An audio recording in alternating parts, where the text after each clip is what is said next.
இந்த வீடியோவில் ரீகாப் கிடையாது ஃப்ரெண்ட்ஸ். வாங்க வா தூங்கலாம். இன்னொரு தலக்கடி வா. அப்பாடா என் சத்தி வச்சு வந்துச்சு. சரி என்ன பண்ணுறீங்க மற்ற தலக்கண்டிலாம்? அப்பாடா வா நீ தூங்கலாம் வா.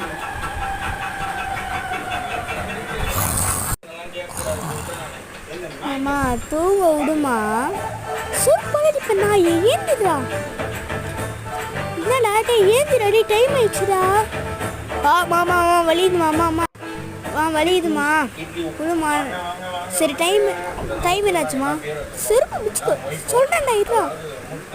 ஐயோ நம்ம என்ன பண்ணலான்னா டைம் 9 மணிக்கு மணி 6 ஆச்சுல. டே இன்னைக்கு 9 மணிக்கு ஆஃபீஸ் ஆண்டா. அதனால நீ போயிடு 9 மணிக்கு. இப்போ 9 மணிக்கு ஆஃபீஸ்க்கு 9 மணிக்கு தான் எழுப்பிடுவேன். ஆமாடா போடா.